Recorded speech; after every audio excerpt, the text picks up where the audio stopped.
Welcome, everybody, to the latest edition of the Purple Knights podcast. And we're going international here as we have two gentlemen from the UK. A lot of my YouTube audience will probably recognize these blokes. We have Mr. Ants and Nightchild. How are you two doing this Hey, evening? Good. yeah, I love not the too. way. Yes, sorry, go on. I was going to say I love the way you say international. It's like Yeah, Jughead. We're getting international. yeah. I like the way you said Yes, blokes. Very British. Yeah, blokes. Yeah, we are blokes. yes, Yeah. yes, Couple of usually, yes. blokes in the pub talking Prince. In the usually pub, you yes. say blokes, and Americans look at you like, what? What? Yeah, exactly, exactly. Wow. Yeah, no. Thanks for inviting us on. It's great Absolutely. honor. Yep, yep, Yeah, and yeah, and we're Yeah, quite you jealous guys. because you live in the best place to live anywhere. yeah. Well, yeah, I live an hour from Minneapolis, so Wow. yeah, Wow. Not bad. 40, Nice. 40 miles from Chanhassen. Wow. So That yeah, is awesome. yeah, I'm pretty fortunate in that sense. But yes, Mm, yeah, I'm very excited to have you guys along because you've been great supporters of mine through the years, and I really appreciate the support. In the case of Mr. Ants, you got my story out there with the video that you did, and so that was great. And I really appreciate your support, and I love your both of your enthusiasm for Prince and his work. It's great to see both of your works on YouTube that you do, and the content that you put out is very positive, very inspiring. So um, I'm glad to be a part of promoting that as well today. So thank you guys for coming on. thank you, Chris. Bless you. Yeah, I really appreciate that. I appreciate your kind words. It was an honor to have you on the video and to do that. It was helped you. I know you wanted to get your story across and you were struggling with getting your you wanted to get this life story or make it a film. It was our little way of just being able to help contribute and you know talk Yeah, about what Prince meant to you. So yeah. yeah, thank you. Yeah, Well, thank you, thank you. I appreciate it. It was an honor to be featured in that, and Nightchild, the work you do is tremendous. In your YouTube live streams, talking about the Prince estate and just trying to foster that sense of hope and anticipation and positivity in general is very, very important to the whole tapestry of the Prince fan community. So I salute you, sir, for what you do. Oh, thank you. That's the thing for me. Prince has been, a positive aspect of my life since I was like 14. And it's just, for me, that's the most important thing. I mean, sometimes, you might be out there on Twitter and you think, oh, there's this being said, but ultimately it's about the music, and the music makes you feel so many different things. And it can range from, happiness, excitement, relationships. But I mean, you yourself have mentioned the effect, for example, Purple Rain had on you, and how important and profound that effect, is, and that's the power of what Prince does. Right, right. And I'm so thankful, and I consider myself lucky to be around at a time where a lot of people online in the Prince fan community are putting out, positive content and just content that we can all rally around and get get a lot out of. So, and you two are definitely a big part of that. So I appreciate that. And as we're recording this now, it's October 28th, 2023. And yesterday was the big reveal, the big event, as it were. Diamonds and Pearls Super Deluxe Edition came out on in various formats, vinyl and CD, and I myself opted for the CD set. I know a lot of people have already received their vinyl sets a little earlier. I've been noticing on social media, but I'm still waiting on mine. It's due to arrive on Monday, but it hasn't shipped yet, so I don't know.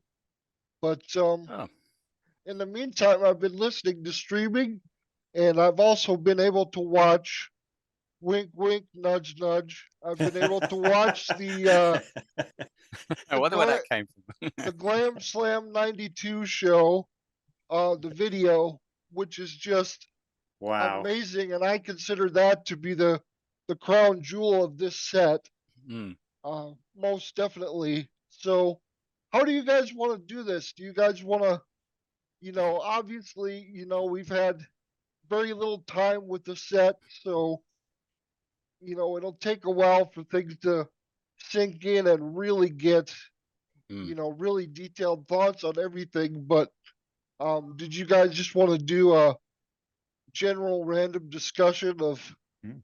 Yeah, of tracks and just be Yeah. casual with it and let it Yeah. flow? I think Yeah, I think that's- random discussions and casual is our sums us thing. up best. Yeah, I mean, this is how much we usually prepare, so it's Yeah. it's quite normal for us, really. Yeah.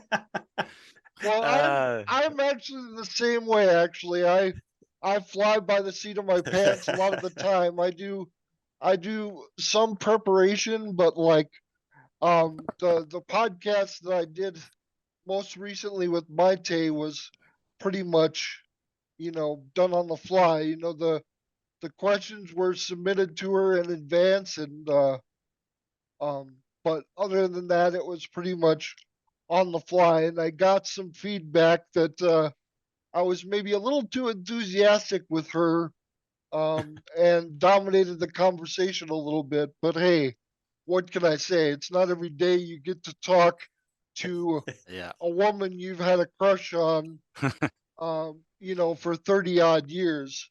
Yeah, So I don't blame you. yeah, I was a little excited and ramped up for that one, but I think enthusiasm's a good thing. It's a good thing. The Yeah, enthusiasm, I definitely. love that. Yeah, Yeah, yeah. definitely. yeah, It was good. It was good. Great job with that as well. Well done. Yeah, that's amazing well, to see that. Yeah, I mean, wow. thank I think you. I'd rather have someone enthusiastic than like just like a normal TV interviewer who sort of just asking the questions every certain. I mean, like I want someone who actually Is really cares engaged in it about and it. knows. Yeah, Yeah, exactly. yeah, So I prefer that definitely, personally. Right, Yeah, right. yeah. Well, I appreciate that. I appreciate that.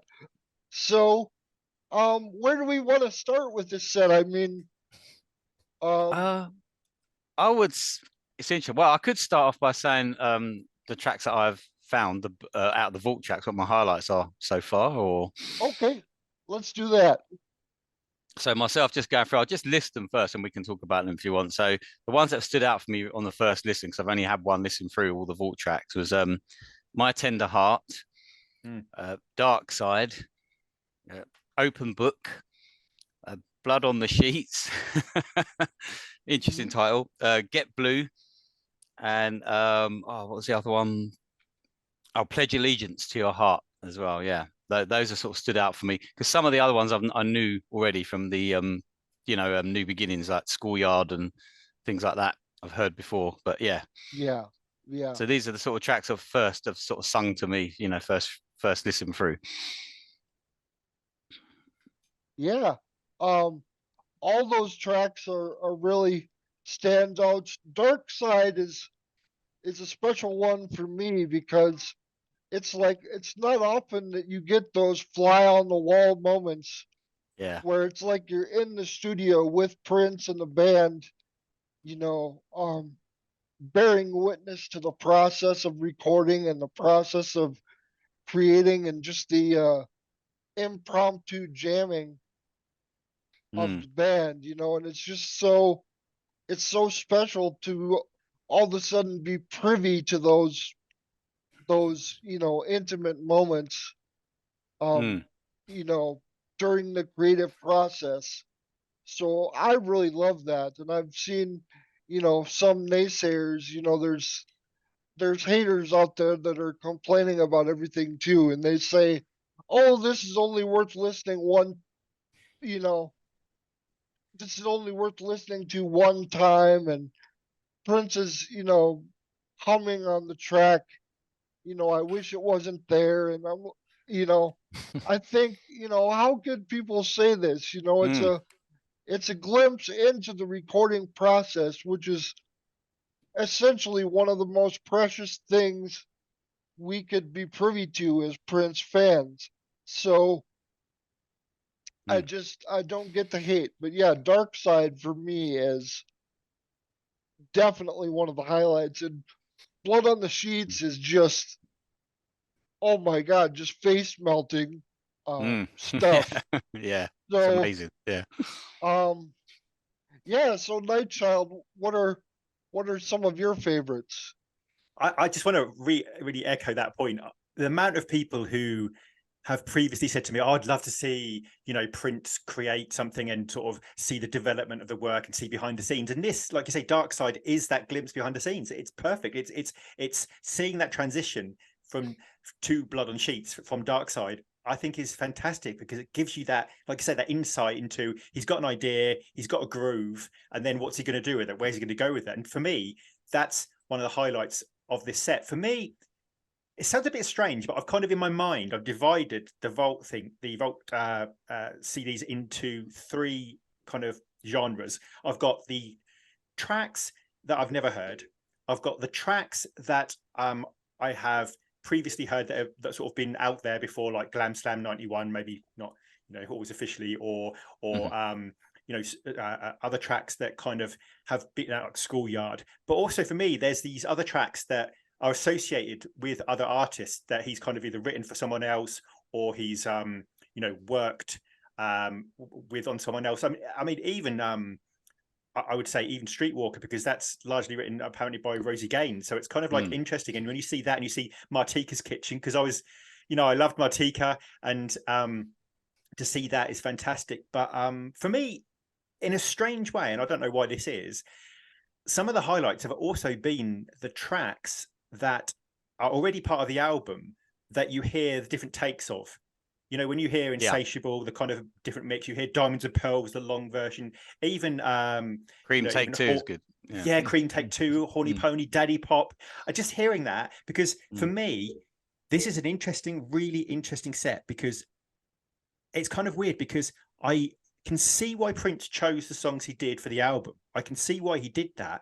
But then there's so much interesting stuff. There's so many different genres and so many different things going on in this set. But I understand the choices he made. And I think he probably pulled out the strongest album he could in lots of ways. And we can argue about certain tracks and various things. But really, overall, this is fascinating, because I think this is one of those sets that's going to take a while to digest, because there's so much. I'd say you go from Tender Heart, to hard rock, to daddy pop, to funk, to hip hop. It's just, I think this is going to be one of these sets that's going to keep on giving. That's what I'll say. Yeah. Yeah, I think you're right, because after just one initial listen through the Vault tracks, it's like I don't really have a firm grasp on what I want to say about little individual parts. It needs more time to simmer, to use a cooking metaphor. Yeah. Yes. It's like but the time. It's like the time with their skillet. The time with their skillet. They need a little bit of time to marinate. Yeah. Yes, exactly. With a little bit of chicken grease in the skillet. Yeah. But I really think, and it's interesting that Nightchild, that you said, the division into three sets of, or three, genres or states of tracks, ones that you've heard already, and the alternate versions. And I know on the official Prince podcast, the story of Diamonds and Pearls, Michael Bland, being interviewed for that podcast, said that someone asked him about the Vault, and he said, he said they asked him what the Vault consists of mainly, and he said, well, mainly it's alternate versions of things you've already heard. And to me, to some people that bores them or makes them go, oh, what's so special about that? But for me, it's the opposite. I'm like, wow, I want to hear the process and the evolution of the Mm. music. So for me, hearing these alternate versions, these studio jams, as it were, like Dream Take Two, is just absolutely fascinating. And like you say, in that sense, it's going to keep on giving because it just every time you listen to it, you're in awe of the fact that we're getting a glimpse into Prince's creative process and the Mm. evolution of the music itself. And to me, that's a gift that doesn't, it doesn't go away with one or two listens. It sticks with you the more you listen. So, um, yeah, Mm. I mean, Absolutely. yeah. I think this has the potential to be the best so far, Super Deluxe. Wow. Yeah. Oh, big It call has from Mr. Rance. yeah, it has the potential, but there's still some areas. So I mean, the packaging is beautiful. Everything that comes with it. The Blu-ray is the best that they've done so far with everything that's on it. The quality of that, although there's still an issue with that I found yesterday when I was playing the Blu-ray. I was watching it through my home cinema system, 5.1 digital sound. Now, when you watch something through that, the volume level pretty much consistent no matter what you're watching, a Blu-ray, a DVD, whatever. But when I was putting that on, its standard is on like the PCM something PCM stereo, whatever, 2 channel. It was very loud. That was fine about a certain level that I normally have for a film.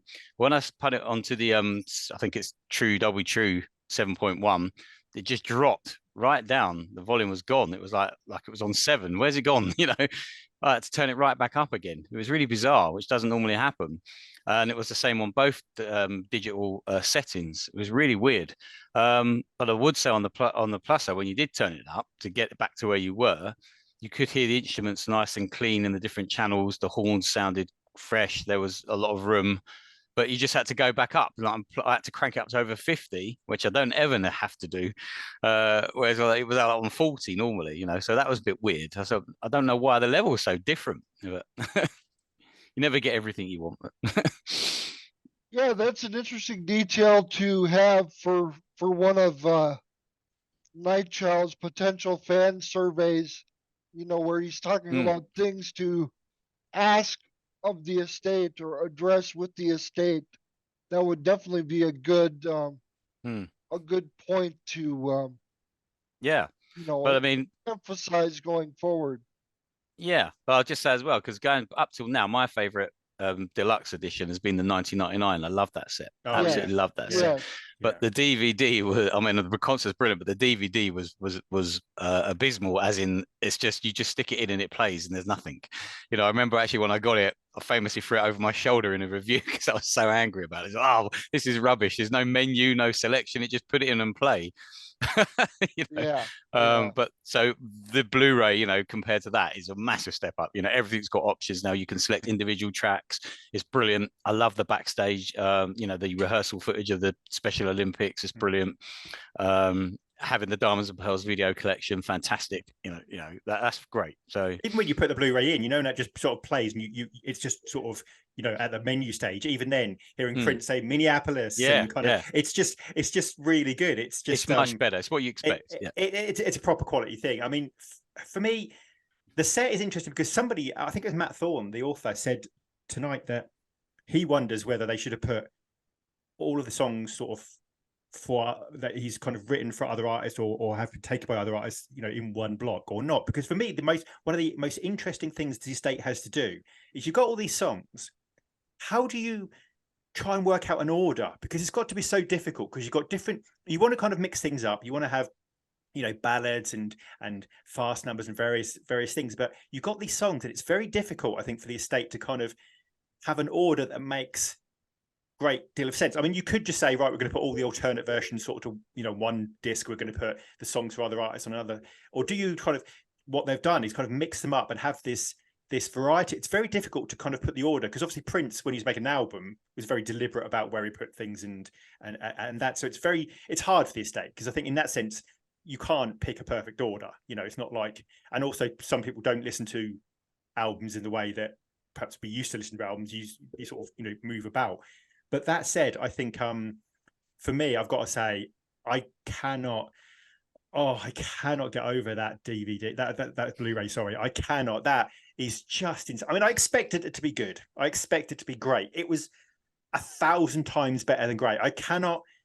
This is what I've always wanted. I am so happy. I sat there with headphones, blasting it out, and I couldn't get over it. The quality of the filming, because it was on, you know, apparently done on film, you know, rather than video, and it just, oh my goodness, it was so intimate. You were so close to him, and it was that intimate club setting. It's Prince, his hometown, his home, you know, his club, and the fact that he ran out and then danced on the bar in front of all these people. I mean, that's crazy. Who does that? Yeah. He just ran out onto the bar. Right next to people. That was brilliant. The fact that the police came and shut him down at the end. Yeah, it was like, there's the police. There's the police. Was that bit? I wonder, was that bit staged, or did that? I don't think it was, because I think Minneapolis is. I mean, Chris would know more, but I think it is pretty much. Is at 1 a.m. or something? You're not supposed to. I think they are quite.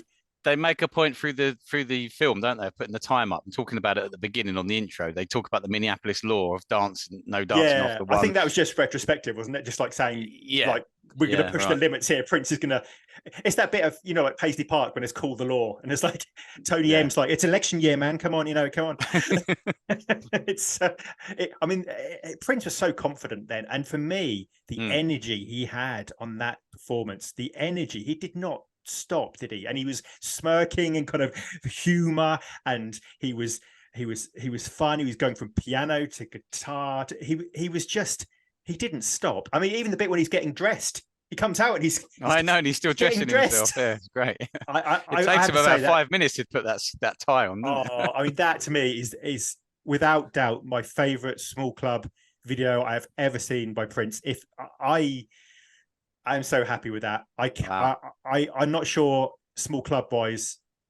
I think the bar's been set, and I can't imagine how that could be topped. I love it that much. I know I'm slightly biased because me and Ants got into Prince sort of at the same time, 89.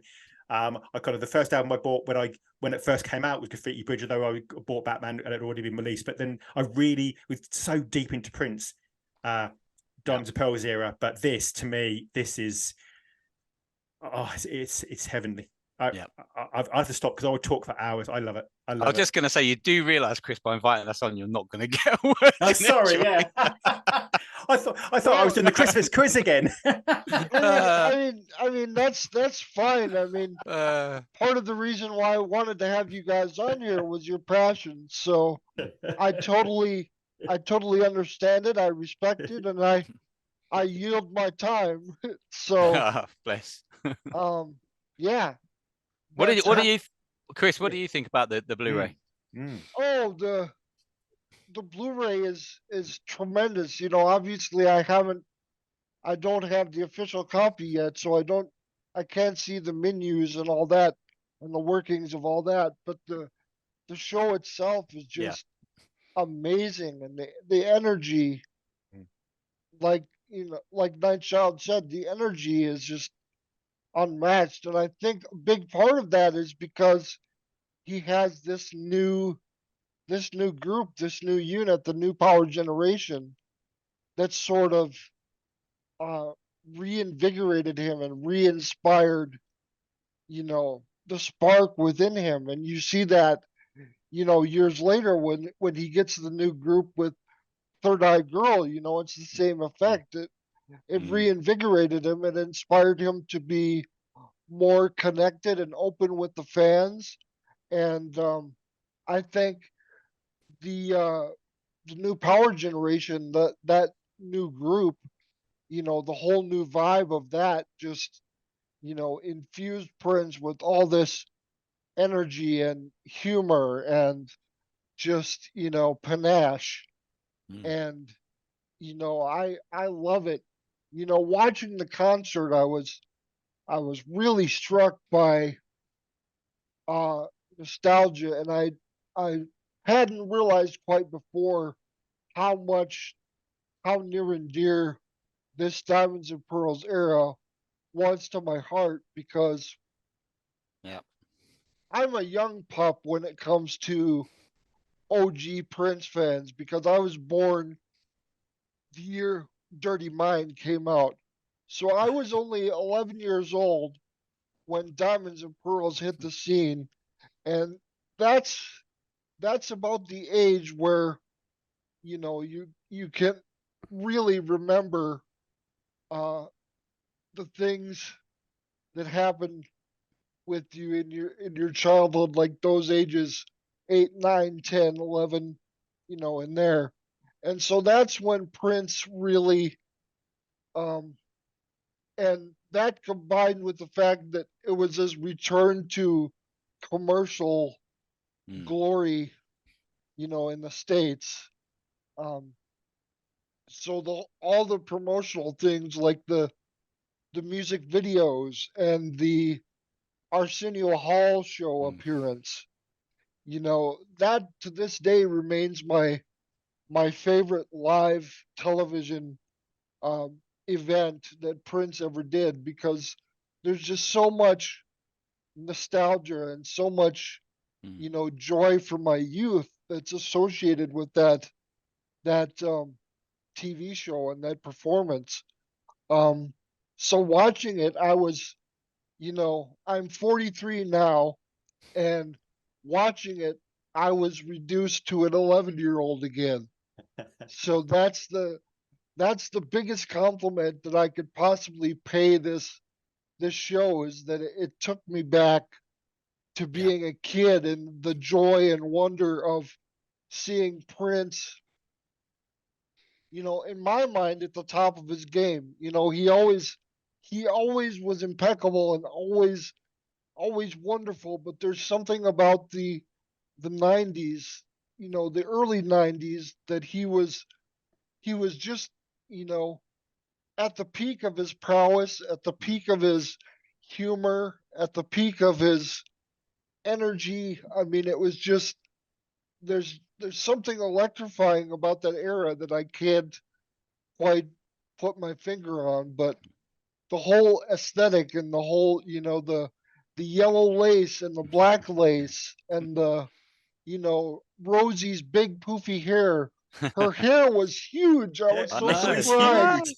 Yeah. I was so surprised to see that, but and I could go on about Rosie too because it was a Mm. revelation for me. This show was a revelation for me because you know, I really loved and appreciated Rosie on record, but seeing and hearing her live is a whole nother animal. I mean, Mm. I was completely smitten by her from this concert, and it's incredible Mm. the emotion that it inspired within me, and I think that's the greatest gift that the estate can give us in this posthumous Prince era is the feeling that we had growing up with him and coming of age with him. To take us back there like that is the most precious of any gifts that I could think of. But Yeah. so I think you're. No, what are some more of your guys' thoughts? I was just going to say, I think you're spot on with that because that's how we feel about that era as well. Because I was 17 when that album came out. I think Diamonds and Pearls. So that was the Prince band for me. It was my time, my era. Revolution was Yes, for that. This was the new yes, power generation. This was for us. I loved everything about it. The look, the typhoon hair, the everything yes, Chiquita yellow cloud guitars, yellow BMWs. yeah, yeah. It was just so cool, wasn't it? It was just so cool. It was just, and the first concert I ever saw was the Diamonds and Pearls World Tour. It was cool, and yeah, it's just Yeah, amazing. So this brings it all back. Takes you right back there it to that does. It does. It period. really does. Mm. It It's really interesting because you does. made the same point almost that Chris made, that the other day when you were watching it, you said that sort of Yes, you felt like a teenager again, that you I felt, did. That and was that was that interesting. Yeah, my tender heart. That was one that did that. Yeah, yeah. yeah. And it was And a whole range of things. It was feeling like a teenager again, and the things that you went through, but it was also the feeling of what it was like at that time when you still had your idols who were still alive. Mm. You know what they're Yes. going to do next. They were still in their prime. They were still, yeah, you know what I mean. And now, you know, we take them right back there. Now that, you know, now, you know, they're all gone. You know, it's sad. You know, you Yeah. sort of, you know, was a great line in the Pink Floyd song when they say, "Did they get you to trade your heroes for ghosts?" Yeah. You know. Yeah. That's I think very, very also true. that Mm. it was interesting for me as well, just very much what Chris said about Rosie and how central she was to that show. Because it was interesting to me, because this makes no sense really, but obviously Prince's band there is so front and center, and yet, you know, a year before I'd watched Graffiti Bridge, and obviously the band was in the film, and yet the band didn't feel anywhere near as front and center as it does on Diamonds and Pearls. And like I say, Rosie, when she turns around and her hair is just stunning. It's incredible. But it's like how central and how important Rosie was. I mean, not only musically, in playing the piano, but also her vocals, her interaction with Prince. And you see the Nothing Compares to You, how they kind of interact and bounce off each other, and the humor. And it's just, and she's so confident with him. She obviously clearly had a, you know, a special relationship with him. And that band was so incredible, because not only was it incredibly disciplined, and clearly Prince rehearsed it and had it tight, but they had the ability to go off and improvise to an extent. They had the ability to kind of, they had the confidence, and, you know, for Prince to run out onto the bar, they have the confidence for Prince to sort of direct. You see him at times directing the horns, directing the trombone. It's just, it was such a tight band. I mean, it's incredible. You look at every one of those musicians. We've been lucky enough to see, say, Tommy Barbarella play solos with, you know, and we've seen lots of those people individually, and they're incredibly talented musicians. And that band was just incredible. And I think Rosie was central to that. And it's interesting to me because obviously on the, when me and Ant, not together, but we didn't know each other then, but when we went to the Diamonds and Pearls tour, obviously, you know, Diamond and Pearl were more center in a stage. They were sort of around Prince, and that kind of that wasn't, you know, here it was very much Rosie, Prince. It was a very different dynamic before obviously Diamond and Pearl came in. So it's actually I think that club is a very different beast. And you also see the foretelling of the future. You know, you see the foretelling of Sexy MF, you see Maite at the beginning, you see the sort of, he's already thinking ahead. He's already thinking, yes, this is amazing, but I'm thinking about the next thing. I've got the next thing going on. This is, you know, and it's just yeah, you get Sacrifice of Victor, don't you, in there as yeah, well? I mean, is that not the best? Well, that's probably the best version of Sacrifice of Victor. I don't know. What would you say, Chris? I think that Sacrifice of Victor is stunning. Yeah, I mean, live, I mean, the Steels are a very, very impressive group. And they were just so, you know, they were on another level during that performance, and the whole band and Prince, you know, yeah, that performance is another level, definitely. I was surprised because when I first heard the album, Sacrifice of Victor was one of the tracks that I appreciated, but and I loved the meanings and the lyrics, but I never fully, I think, got it until that performance in terms of a live number. And now I mean, obviously he's performed it on TV specials, and I was almost there, but this just, it gave me that kind of goosebumps. But then, like I say, there's so many things in that performance that just were, you know, incredible and human, because you could see Prince so close up, and you could see, you know, this is a guy performing in a very intimate area, you know, this arena, this sort of club, obviously Glam Slam, just very close to his fans, very close to, you know, he's got a lot of trust and a lot of love in that you know, that club. And I think this is what I love to see. For me, it's the highlight. I mean, I think over time, like I said, the CDs will come more. But go on, Simon, that's gone. No, I was just going to say, I like all that little backstage bits you see as well. That place looked quite big. I mean, there's like a downstairs, and you see all the dressing rooms, and you see him walking. You see the Melody Call sign. The Melody Call bit, yeah. I love that. I love that. Yeah, brilliant. Yeah, it was great. You know, he's walking down the stairs, and yeah, I love all that back. You know, snooping around just to sort of, yeah, it looked like a big club because there was people upstairs, and Because there was people behind the band, wasn't there? High up, obviously on the Yes, balcony that's right. Yeah, behind the and band. Yeah. I love the way they've kind of obviously because it's supposed to be like what do you call it, an opener for the like how the tour's going to be, you know, and obviously we know it had that big symbol lighting rig in the tour, so they've just put a symbol like behind on the wall on the thing the balcony behind it. I love that. It's just like, that's sort of representing what's going to happen on the tour, you know. It is beautiful. It's just an incredible, yeah. I love that. I think the whole vibe of that place just looked, you know, absolutely stunning. And he was, you know, like I say, he was. I'd seen those little clips of him walking about and everything. God. Yeah, I know what actually happened to it in the end. Anyway, the building, because obviously we know the club closed down, but is it still there or? I don't think it is. I'm not 100% sure because I can't drive, so I don't get around and see these things myself. But I think the building has been long since demolished. I don't know. Well, I don't know if it was demolished or just turned into something else, but Yeah. I'll have to look that up for sure. But yeah, it definitely looked like a really nice club and you know, a really, like you say, a big place. And what really struck me is that Prince was, you know, shaking hands and stuff with people in the front rows. And it's like, wow, Yeah. you know, you never see Prince like that, you know, because usually it's, you know, security and these big burly guys, you know, come on stage and, you know, or it's this woman, you know, bum rushing the stage and you know, making him fall down, and you don't see the other side of it where he's, you know, interlocking hands with fans in the front row. And I just thought, wow, you know, what a special moment to be captured on film. Absolutely. You know? There's this woman during Sexy MF and she's just staring at him like that. And then he says something in her ear. I don't know what, but did you see that bit? Yes, I did see that. Yeah. And then Tony M goes to rap to her. Yeah. And then he raps her. Yeah. I don't know what he said to her. Meet me out the back later. I don't know.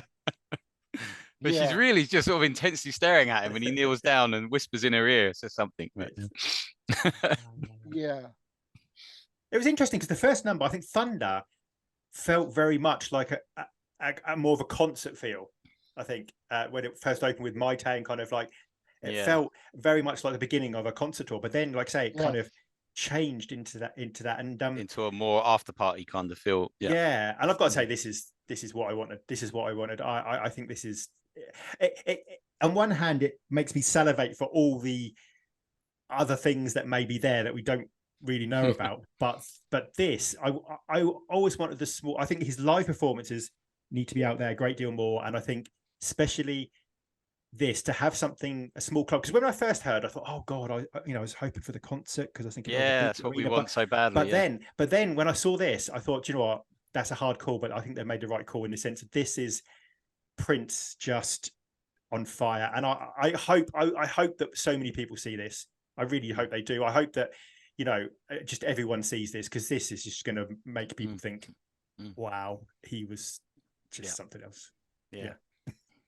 Well, you know, with releases like when they released Syracuse, public television over here started broadcasting it on public television. And I would hope they would do a similar thing. Of course, they'd have to cut out stuff like Sexy MF, of course, for broadcast. But we'd be right in the UK. We don't worry about things like that. No, well, interestingly, they did broadcast the Syracuse on BBC. Was it 4 or 2? I can't remember. BBC 2 recently, didn't they? A few months ago over here. They cut out loads of it, but they cut out a whole 40-minute segment, from it. I think they did the same thing here with Syracuse in the States on public television. They cut out a portion of it, but I think that was just, you know, broadcast length and those concerns. But I think sometimes they do that with comedians, don't they? If they have like an hour 40 set, they'll kind of cut out to try to kind of make people buy the DVD. I mean, over here we get Sign of the Times sort of put on. That was recently on Sky Arts, wasn't it? And Rave was put on recently. Was it? I think Rave. Yes, on Sky Arts as well. Which they haven't been on there before, so it was good that they're on a Sky channel, which a lot of people see in Europe, what have you. So, don't know if you get Sky Television in America. I don't know if you do. You do. you are able to, but of course, like everything else in America, you got to pay extra on top of Oh, what right. you already Yeah. paid for Yeah. the for international channels. But yeah, so they did it for Syracuse, and they sold the DVD, you know, as part of the fundraiser to fund public television. Oh, You know, wow. they sold the DVD as part of the Right. broadcast as an incentive to donate to public television. So I hope they do something similar with the Diamonds and Pearls set and this Glam Slam gig here in the States, Yeah. broadcasted on public television, because that's a wide audience you're getting to Yeah. with public television in the US. So I mean, that's basically I suppose our equivalent is the BBC. And like I say, when something's on the yes, BBC, you know, people are going to see it who perhaps aren't Prince fans, or people who sort of only know Prince from a certain, you know, a certain small amount about Prince, and that's a really good way of drawing, you know, new fans in. exactly, Mm. exactly. So I would hope that there would be some sort of venue like that for this show to get out to Mm. wider audiences. And like you say, in the UK, you know, they could broadcast it on the BBC and make it into a whole event, you know. Absolutely. Yeah. But yeah, that would be wonderful. But Yeah. You know, the packaging and stuff, I wanted to ask you guys about yeah. that, because you guys have the actual physical sets now. And I have to applaud the estate, you know, even the previous regime, you know, going to this new regime, we were all sort of apprehensive, you know, is Mm. the quality going to be the same? Is the Mm. packaging going to be the same? Are they even going to do the super deluxe format anymore? And now we see with this first release under the new regime, they're maintaining that aesthetic and that quality with, you know, the you know, the large format Yeah. hardcover book and Mm.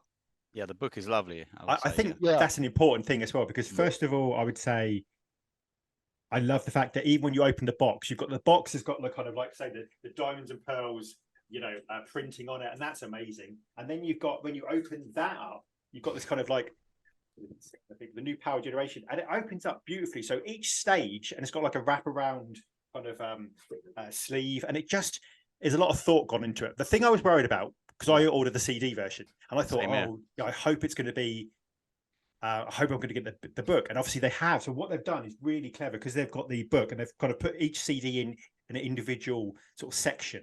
So you've got the full book, because for me, the book is, you know, it's a great thing to have. It's a beautiful thing. They've got, you know, lots of amazing writers and people we know in it. And I just think that, you know, they've really thought about that, and they've given the CD version feels, you know, amazing. And I really like that size of it, the big book. I think the way they've designed it and thought about every bit as you open it up is really, really, really good. I mean, I don't know, what did you think of yours, Mr. Ents? You Absolutely, I thought the same thing. I mean, whereas like I think there's a sign of the times on the discs are just in little inserts, aren't they, or something? This one they've actually got actual cardboard. They've got their own sleeves that they all sit in, which is really nice. And it all opens up. The book is lovely. You know, it's beautiful. You get a little poster as well. Yeah, you get a poster. Yeah, that's true. Yeah, yeah. It's really high quality, actually. Yeah, I was really impressed with the set. Definitely. I think, yeah. I mean, Sign of the Times is brilliant the way that was done. I think this is a definitely step up as well from that. Even the little it's not quite, I don't know what you call it. It's not like a hologram, not technically a hologram. But no, but like the Sign of the like Times one, you know, the writing's like in the box. Yeah, like an embossed kind of writing. I don't know if I'll pick it up, but it's like, yeah, I was just going to try that. Yeah, when you tilt it, you can kind of see, and it's got like embossed writing on it, and it's kind of. I think it's on the book, isn't it itself? Yes, it is. Yeah. It's on the book. Yes. Yeah, here we go. So this is the book. So you can kind of see. You can just see that. Yeah, I can see that. Yeah, yeah. That's nice. That's nice. Yeah. I think they've done really well with the way it looks and the way it opens up, and definitely. I think they've really thought about it, and I like the fact they've got a mix of writers. They've got kind of photographs. They've got Dalanisis on there. Everyone's there. I was just going to say, I forgot that. Yeah, what they've actually done as well is so that all these CDs come in like it's like a vinyl, like a whole big thing. So you open that up, and then it's got all the CDs in it. All in little nice. in their own individual cardboard sleeves. So yes, that's lovely. So you pull Nice. that out like a record, and then it's got all the CDs in it. Yes, that's great. But the Blu-ray's in the book. Yes, yes. At first I got it and I thought, where's the Blu-ray? Where's Where's the the Blu-ray? Blu-ray? Yeah, I know. But it's in the book, don't worry. In the back of the book. Yeah, yeah. Yes. It's a beautiful item. I think I know there's been a few delays, especially I think in Australia they've had issues with Amazon Yes. or something. There's Yes, been we heard that orders from been cancelled, and Captain from Peach and Black Peach had a and few. Black. Yeah. Yeah, but hopefully everybody gets theirs as soon as possible. I mean, we were lucky we got a UK supplier, Rocket Pool, who kind of like they got it to us pretty quickly, and it was all relatively stress free. But yeah, it's incredible. This is me. This is Christmas come early. Yeah, Yes. definitely. Yes. Definitely. Yes. Have I'll you say- Yes. no, go on, Chris. Go on. Oh, go ahead. I was gonna say, like, for all of us hardcore Prince fans, it's definitely a holiday. Yeah. The 27th of October was definitely a holiday for. It was definitely Princemas. Yeah. Yes. Yes. Yes, for sure. But Absolutely. what were you saying, Mr. Hans? I was just going to say, have you all listened to the remaster, and compared it to the original? Because I was doing that today to try and determine what I thought about it. I haven't had the opportunity yet because I was focused on the vault Vault tracks stuff. and the live show, obviously. But I'm interested to hear it because obviously I have my headphones and my microphone headset that I use to do podcasts and things, but I also use it to listen to music because they are, Yeah. after all, headphones. And so I'm looking forward to, really diving into the remaster itself to see if there's, little things I could pick out and see if the instruments are a little more separated and there's a little more air, as it were, in between the, the tracks of instruments. So Yeah. So what are your thoughts on the remaster? I mean, do you notice a major difference? The jury's still out for me, but I haven't listened to the whole album. I was just trying to listen this morning. I was listening to again on headphones, Thunder, and it's interesting because as soon as it starts, the track it opens Thunder. Yep. That was louder than the original. I was like, oh God, there's definitely a difference. But then when the music kicked in, it didn't seem as loud then as the original. It was really odd, and I thought, why is that louder but the track isn't? Okay. And again, I don't know. It just seemed a little lacking. I don't know. It didn't feel a big improvement to me. But because I had the weird experience when I first listened to it.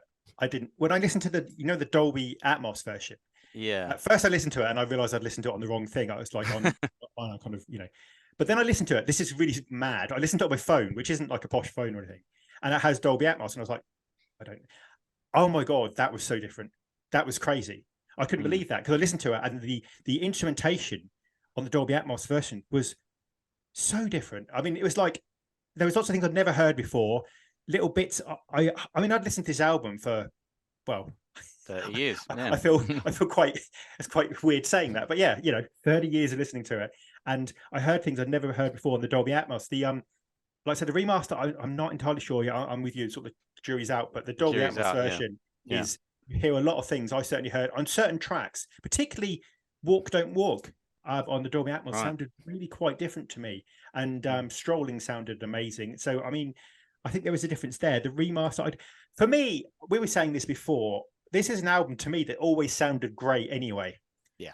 It wasn't like, I mean, Sign of the Times is obviously a great album, but it didn't necessarily sound as good as it could have done in terms of, the sonics, if you like that, on how it sounds. But yes. Diamonds and Pearls always sounded good to me. So it's hard to kind of, improve on that. too much. Apart from volume, and then you get to Brick Wall in them where it's just a distorted mess, So this is But also, I think from what I've heard from people, it seems to make quite a difference how what you listen to it on and various things. So it's interesting how some people have listened to it on one thing and have sort of not been, and then they've listened to it on a different system, and it's kind of, so it's I suppose this is the thing. Once you get more and more cutting edge with the technology, I suppose you've got to have, I guess, more and more cutting technology to play on, I guess. But the thing was, I had them both. I had both albums on my. So this morning I went down for the beer gardening. So I put them on my iPod because that's how I listen to my music. I still use an iPod for. I do most of my listening commuting to work and back. That's when I listen to my music. So I took my earbuds, took it down there, and I was listening. And then I had one album after the other. So the original, then the remaster. That's what I thought. And because there was this difference, I started getting confused. Hang on, am I listening to the original one now, or am I listening to the remaster? Because that's when I started to think, hang on, the original sounds better in this part or in that part. I went to Live for Love and I was listening to the guitar because famously I remember how much they killed the guitar solo on the Sign of the Times, the Vault tracks on Adonis and Bathsheba, isn't it? Is it that one? And there's a boot of that, and the guitar soars. It's incredible. But on the Vault tracks where they remixed it, it was just gone. It just wasn't there. The levels weren't there. It didn't hit you. And I was like, oh, why? So when I listen to that track, I listen to the bootleg version. I don't listen to the Sign of the Times version. But there you go. So and I was doing that with Live for Love. I was like, is the guitar going to be there? I don't know. As I say, I haven't had enough time to really go through it yet. As you say, you have to have a proper listen, and then you start to go, oh, hang on, I didn't hear that before. Yeah, I've noticed that. Yeah, so we'll see. Jury's out.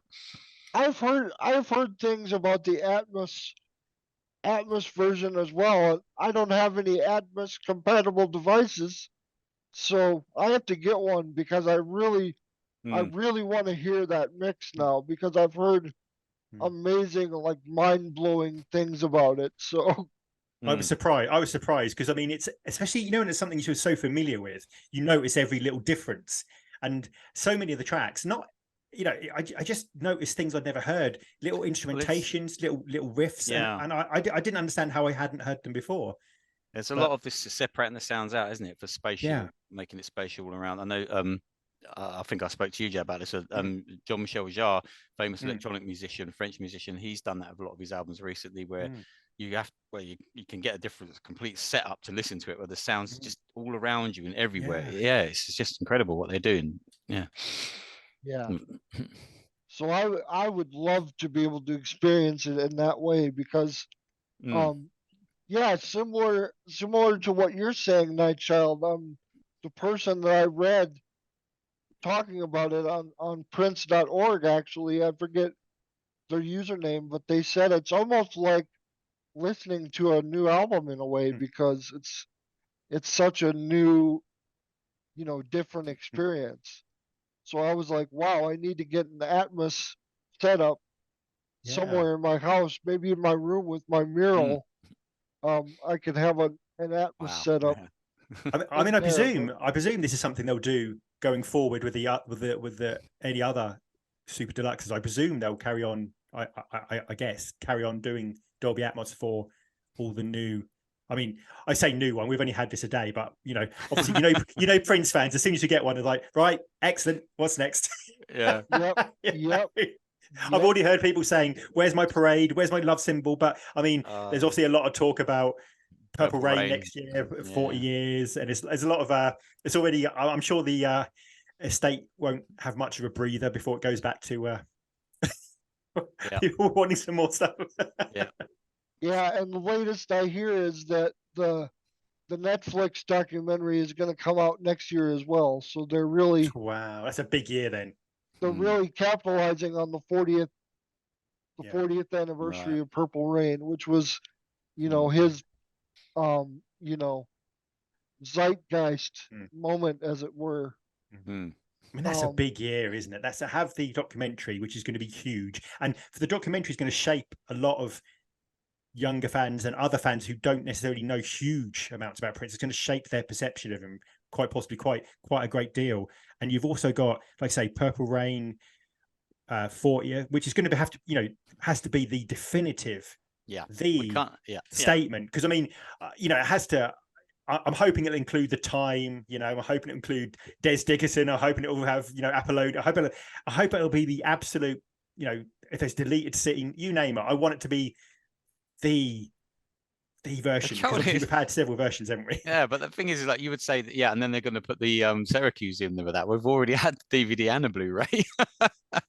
I almost think they've got to kind of go for something. I don't know. Just put the Blu-ray plus add the Bluray into the set, but we've already got it. It's going to have to be a massive set to kind of I mean, what I'm saying is it's got to be a big pull because a lot of people have various versions of Purple Rain. So if you want people to go out and buy, there's got to be some, and I'm sure they're kind of, like I say, I'm sure, like Chris says, if they put this out around the same time as I mean, if Netflix turns up, I don't know exactly what the latest is, but is it like maybe next summer or something like that? Or Yes. yeah. Yes, that's what I'm hearing. So I mean, that's that's going to be amazing.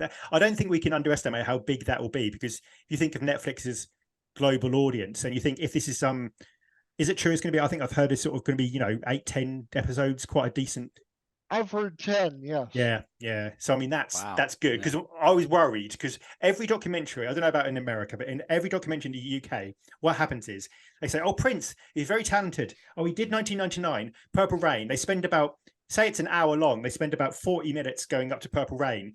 Then in the last sort of 10-15 minutes, they just whiz through the rest of his career and kind of, oh, he did other stuff. They occasionally mention Emancipation, but that's probably about as recent as they go. So I was thinking, I really want this Netflix documentary to do every era justice. Yes.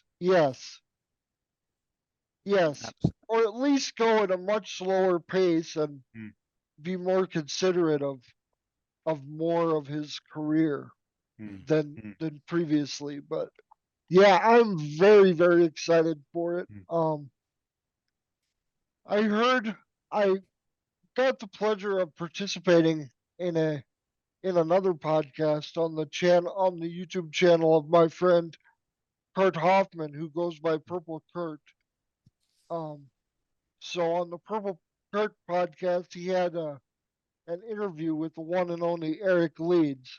Wow. And to go back what you were saying, Nightchild, about the documentary, the Netflix documentary, shaking people's perception of him.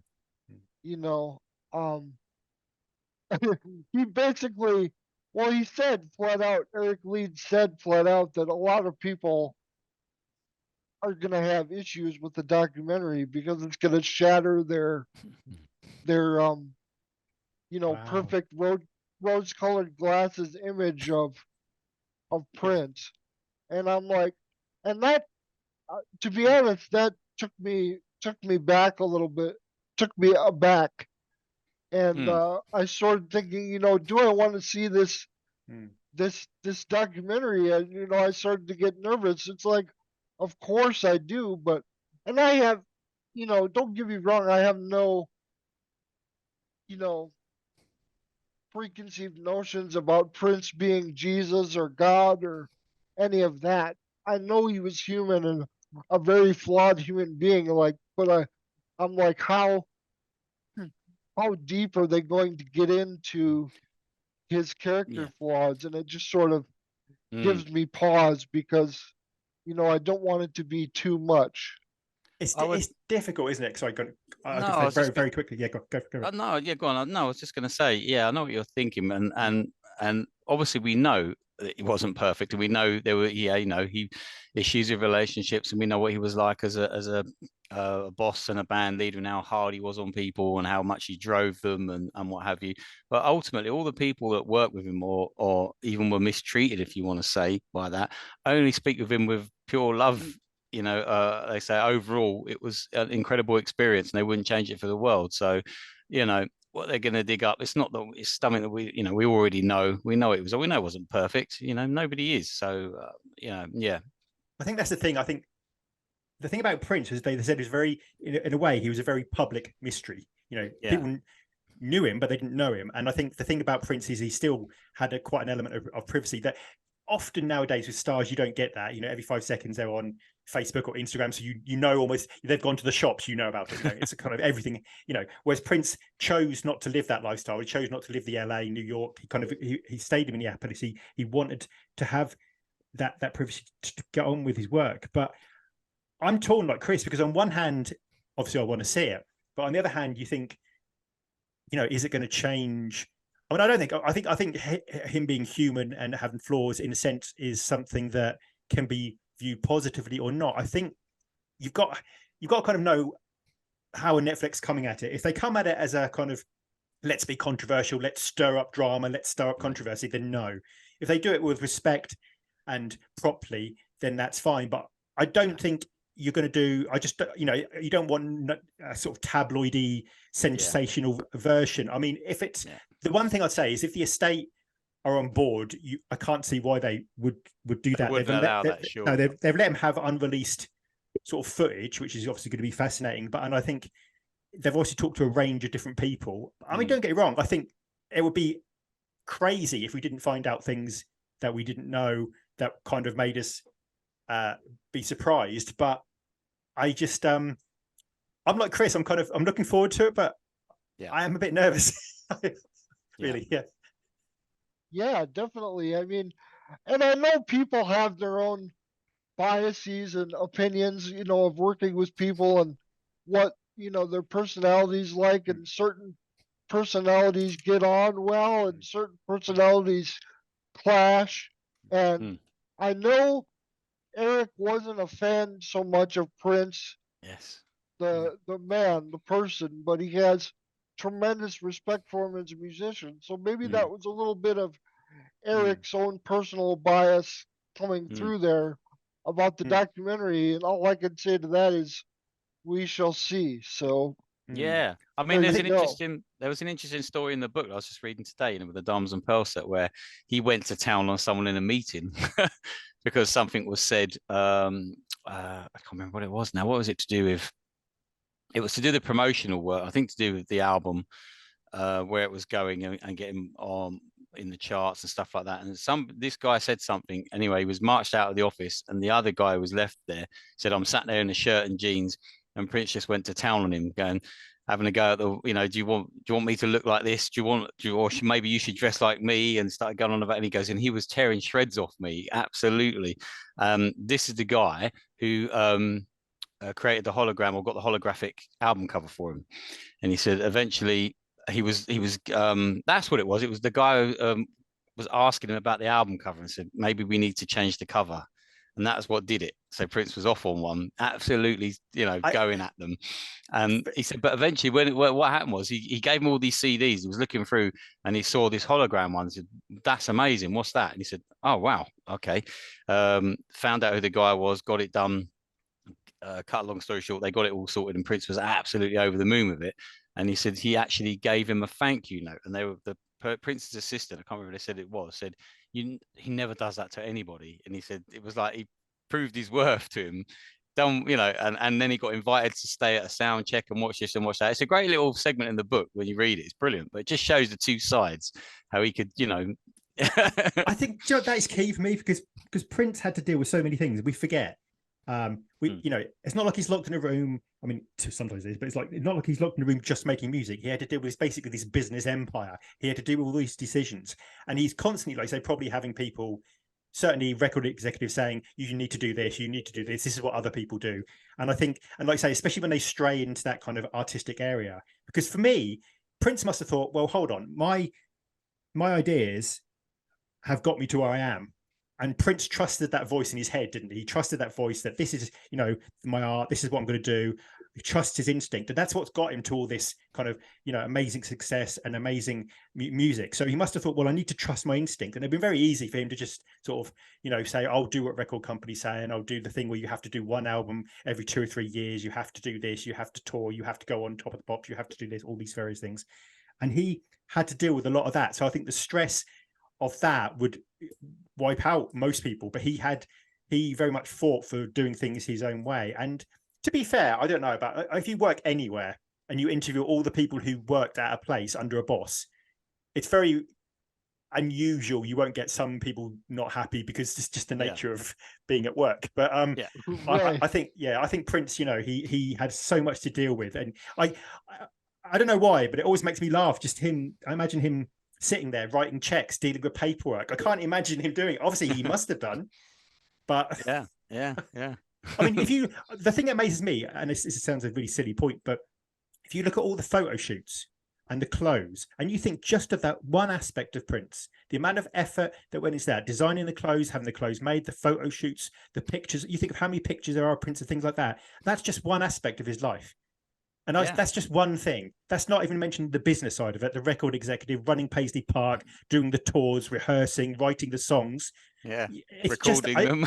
Recording them. I don't understand. And learning to be a master musician on all these instruments. I don't know how he did it. I don't know how he did it. And he's a genius. And do you know what? A lot of time, I think when you're a genius, you come up against situations where you butt heads because people have their own ways of doing things. But I think Prince, there was one argument I can't remember head with some band member, and basically Prince said, who's the boss? I'm the boss in this situation. That's the situation. That's how it is. And I think in art, sometimes you have to be a strong individual rather than a committee member, if you like. Yeah. Yeah. Oh, definitely.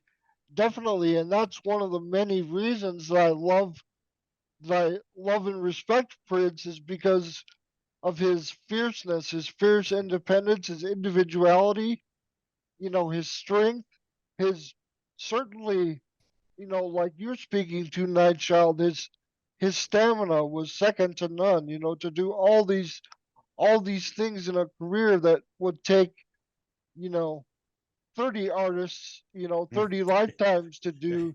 He did all this in one lifetime. So it's just mind blowing to think of, but yeah. Yeah. And not even a full lifetime, really. He was so young when Exactly. he went. Exactly. This is crazy. Yes.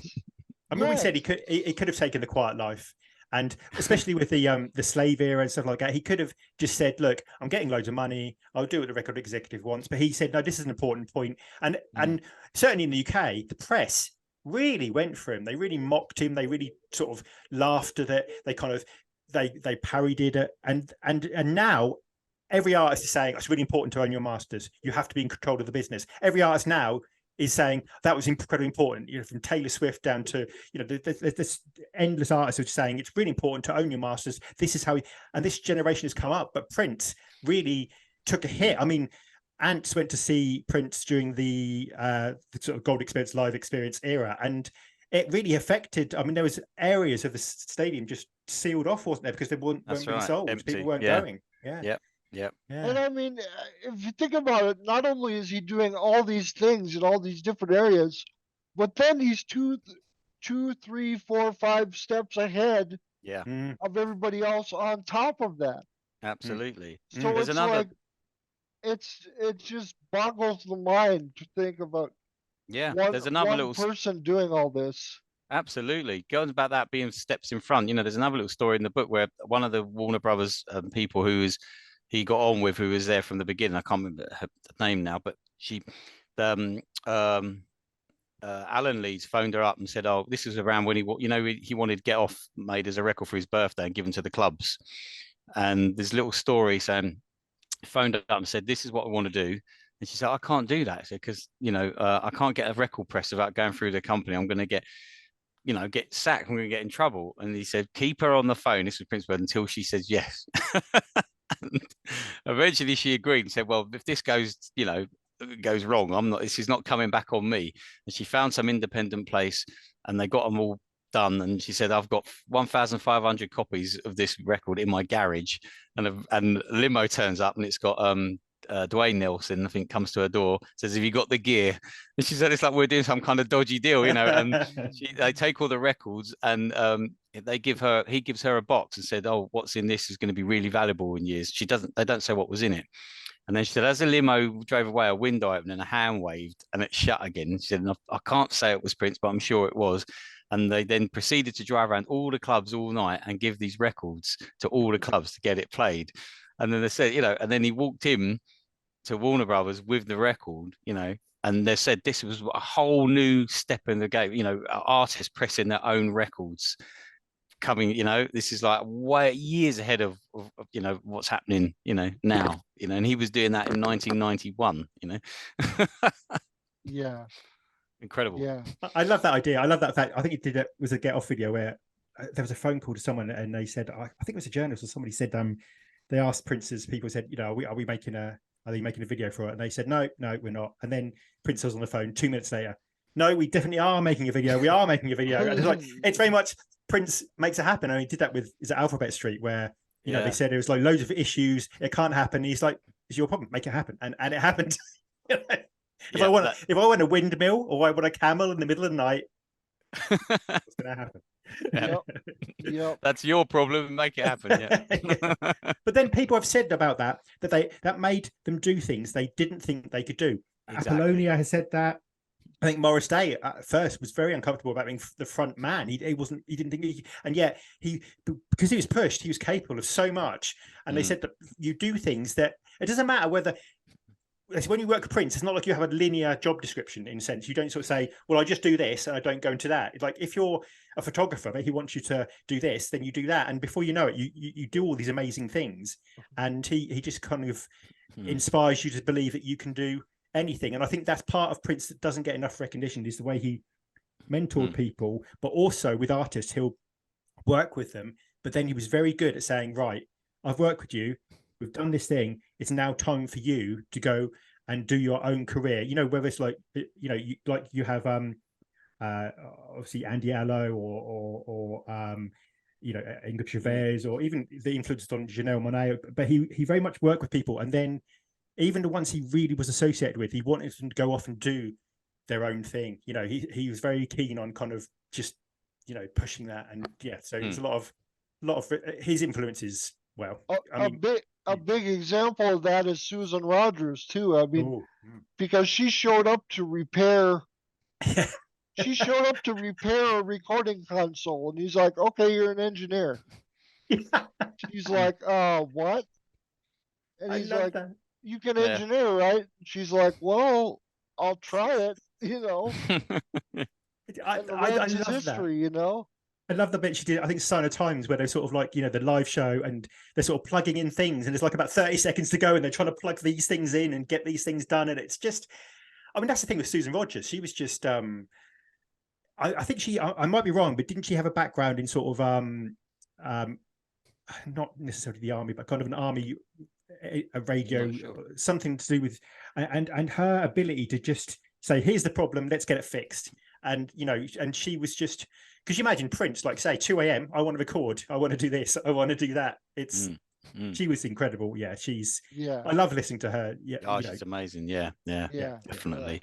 Also, just finishing on that kind of subject about him, with people like that. In the last podcast, or not the Rosie Gaines one, sorry, the one before, Tony M was talking a lot about that, how he pushed him and made him front and center and wanted him to shine because Tony was saying to him, you know, that a big portion of your fans are going to hate you're putting hip hop in your music, then the hip hop community are going to hate what we're doing, and I'm going to get it from both sides. And he said he saw something in me and he just kept pushing me and putting me out there and putting me more front and center and wanting me to do this. And he was saying to him, you know, that if I ask any of these other people in the hip hop community to be on my record, they'd jump at the chance straight away. So I'm giving you the opportunity.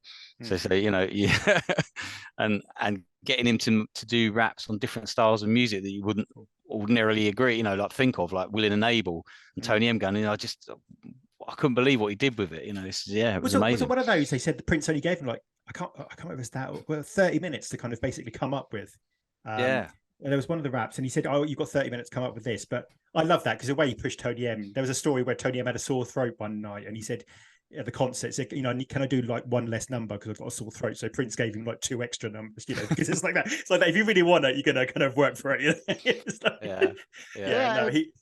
And Shelby J was talking about, you know, during the promotion of Welcome to America, she was talking about her doing the rap on Same Page, Different Book. Yeah. And very similar story. He says, "All right, you're going to do a rap here." And she's like, "What?" And he's like, "You got 10 or 15 minutes to write a rap or to come up with a rap for the bridge of the song." And she's like, "I went out, you know, and I thought about it and came back in and did it." You know, he motivated people in that way. You know, he sort of put them on the spot uncomfortably, but then in retrospect, he brought out, you know, a part of them that they didn't even know that they had, essentially. I think that's the thing. He takes away that first step because a lot of times in life we think, I don't know, can we do this or not? He almost takes that step away and say, right, we are doing it. How are you going to do it? And it's like he just takes away that doubt. It's like, you're going to do this. You got half an hour. Don't think about whether you can do it, just do it.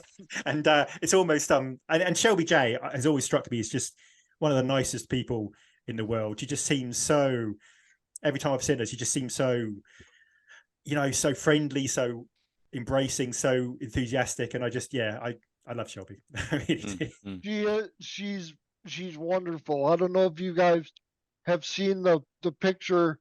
Sometimes Yes. I put it as my profile picture on Facebook Yeah. of her embracing me and just giving me a kiss on the cheek. Yeah. And that was one of the best moments. That was one of the top 3 moments of my life, I would say, is that moment, because I've never had someone so freely give me physical affection in that way. Yeah. So that just speaks to the type of character Shelby Yeah. has and the type of people that Prince surrounded himself with. And you Absolutely. Yeah. know, That's the and thing. that sort of leads me back into the MPG band. You know, all these people, you know, on display on full force on this Glam Slam gig. I mean, everybody was, they were firing on all cylinders, you know. I mean, when you think of everybody, you think of Levi, you think of Tommy Barbarella, you think of Michael B. I mean, oh, just amazing.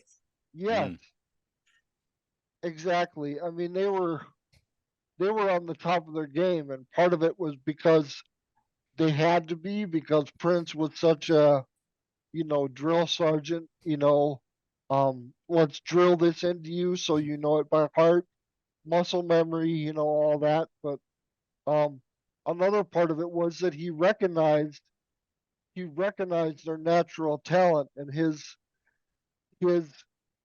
help or his urging or his tutelage allowed their natural talent to shine even brighter. Mm.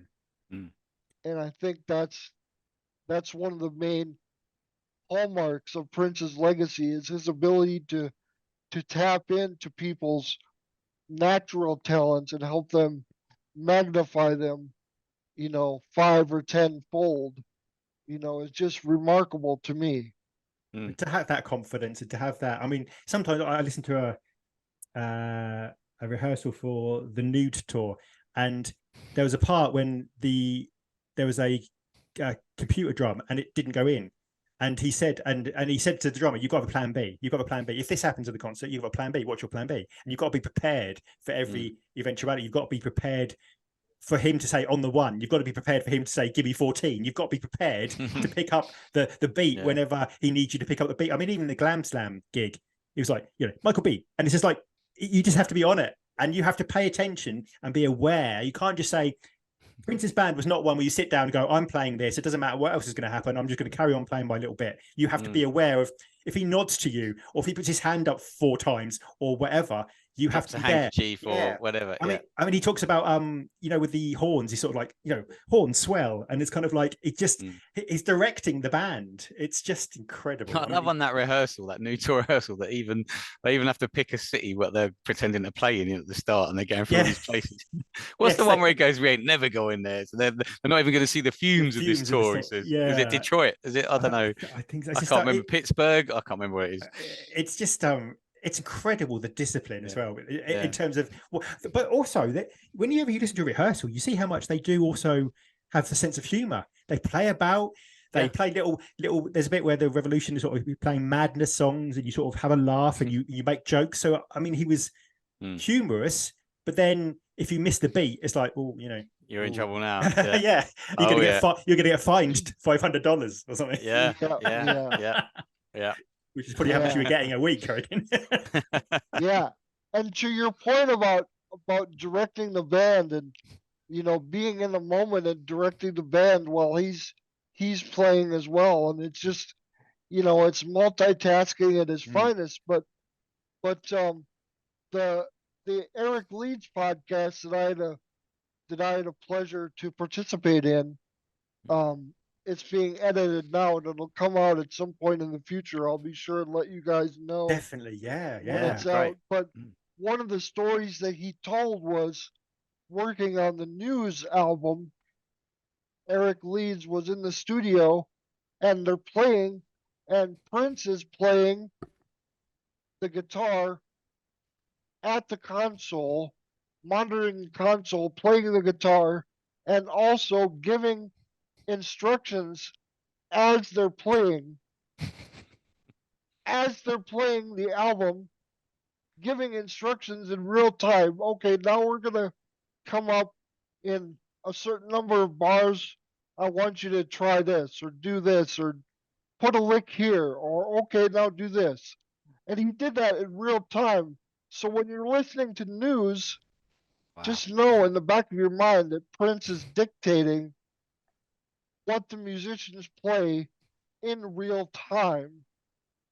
Hearing that story was just, my Wow. jaw was on the floor. I was like, Mm, oh my God, that's how does he crazy. do things like that? It's Mm, just remarkable. I mean, that's the thing. You've got to know music inside out. And they said that's one of the things about Prince, that you had to play the bass, perfectly, because otherwise he'd come over and show you how it should be done. And if you play the keyboard perfectly and how he wants it, otherwise he'll come over and show you how it's done. And it's kind of like, he just had that, like Chris said, it's like a multi-track mind. He could do 5 things at once. Yeah. I don't understand how he did it.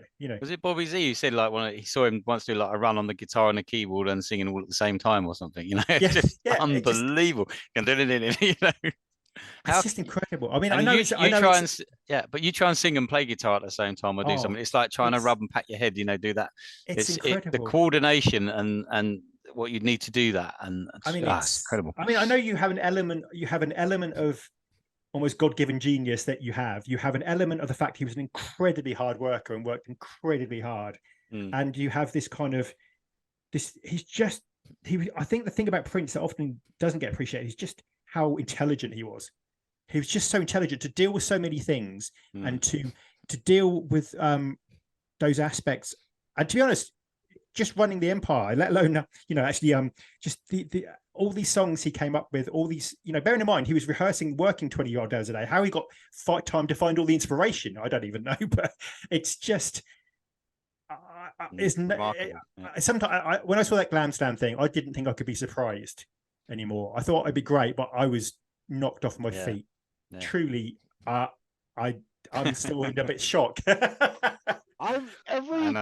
Every new thing that comes out from the estate, even if it's an alternate version of something that I've heard before, every new thing, it doesn't necessarily surprise me, but in a way it does, but it more so delights me. It's like it's like a rebirth of my love for Prince with every new thing that I hear.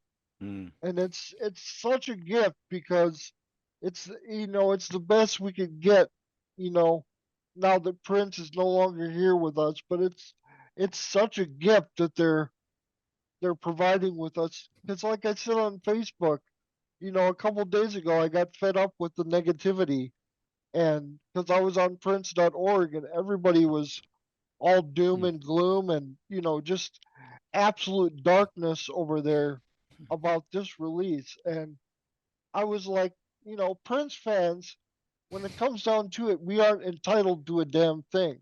Exactly. We don't need a damn thing more than what he gave us, through 39 years, or 39 albums rather, 40 years of work. So everything we get now is just the icing on the cake.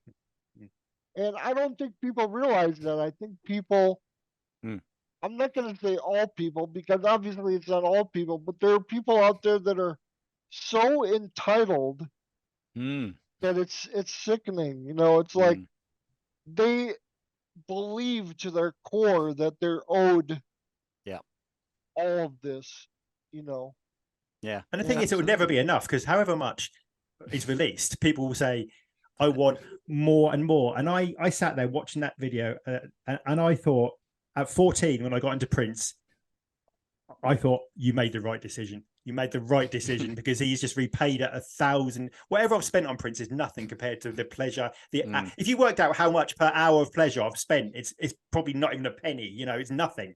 He's just given so much, and I could just I could listen to outtakes, sound checks, Mm. official stuff from now until the end of time. Well, And when you so think much of in there. the amount of stuff that's still unheard Oh, and unreleased and what's in the vault, there's no other artist in the history of the world that's got that or that much. no one's had So this problem, what are have you they? If you what like. are you complaining about? It's Yeah. like, no, anyone else who follows someone, be it Elvis or Freddie Mercury, Michael Jackson, whoever, John Lennon that have passed away, there's nothing. The odd track, there's a Beatles track that's now resurfaced, because of the technology, but that's it.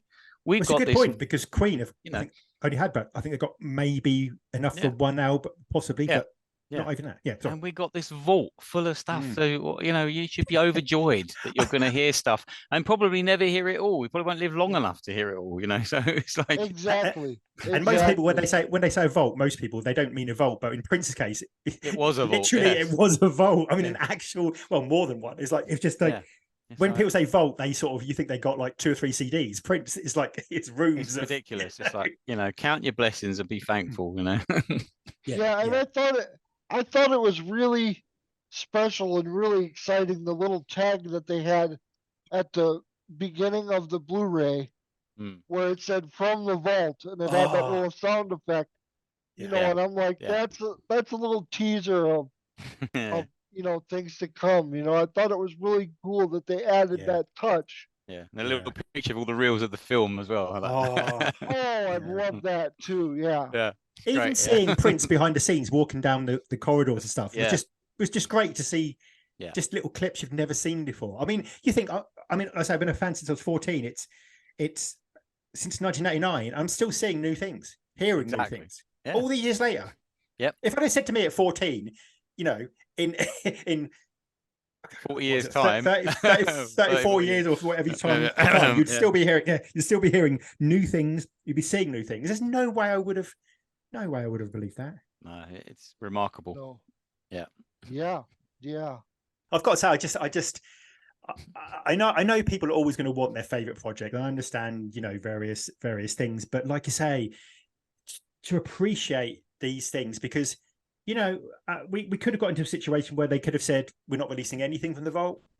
Who knows what could have happened? You could have had, there were many things that could have happened, but the fact that we're still getting things, and yes, I know everybody's going to want various things, but these box sets are just, they're beautiful. And like I say, 1999 surprised me, because I was really taken aback by that, because it was just a lot of stuff that really hit me and was really, just impressive. And when you think of, the potential and the live shows, but I feel so, I'm hoping now it's settled, because I know it's been sort of 7 years, but there's obviously still, it was only really recently you could argue that the estate was kind of finally almost settled, because it's been, lawyers and various, there's still been lots of issues, isn't there?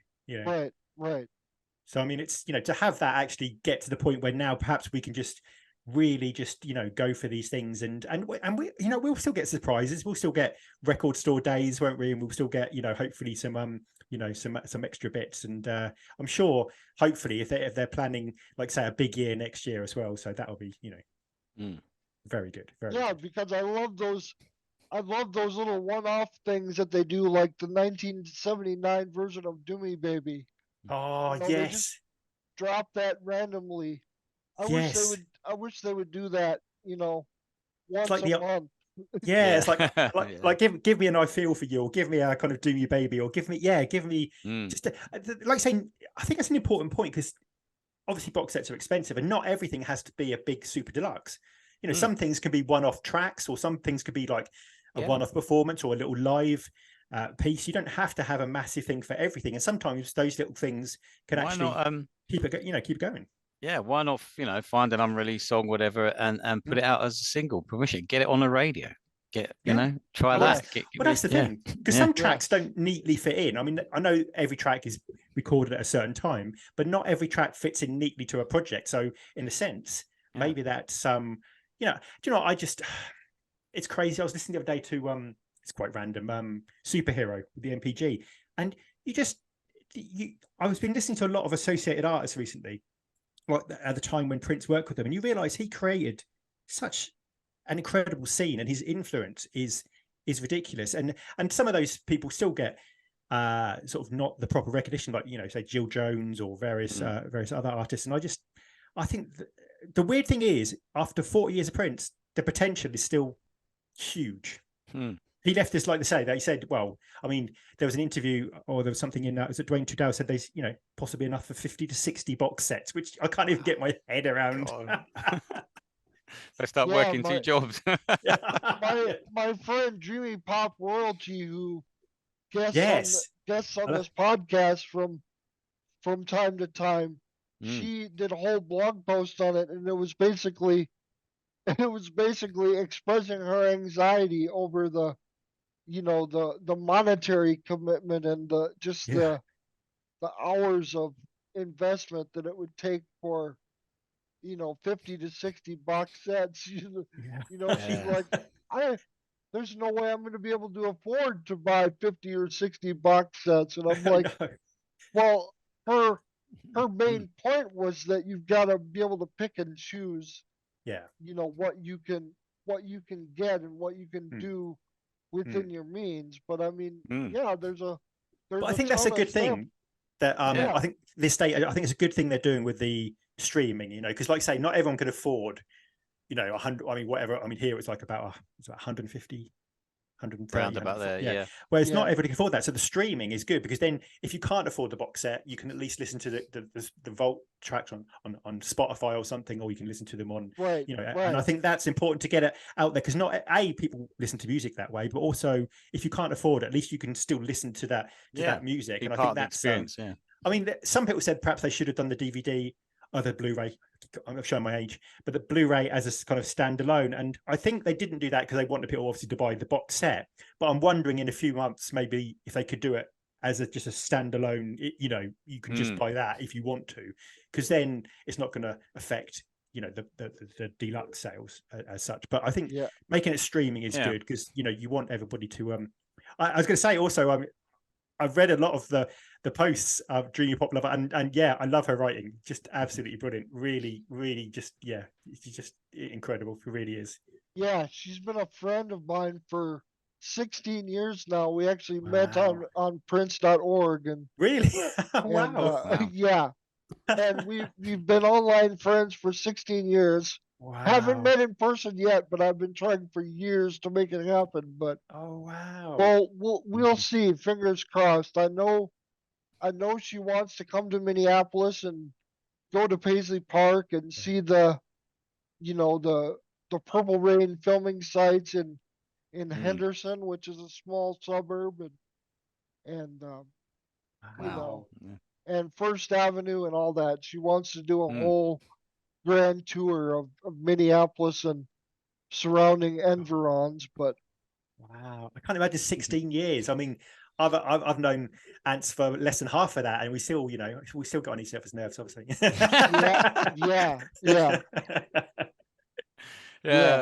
That's the other thing, though. We said that Prince does bring people together, people who had never met. I mean, I would never have met Ants without Prince. And it's weird because when we first met, we started talking about, we got into Prince the same album, the same year. And it's weird because we had never met and yet had so much in common. It was ridiculous. It was weird, actually. It was almost bizarre. But it was like, we would never have met. We would never have met. I mean, you know, there's no way.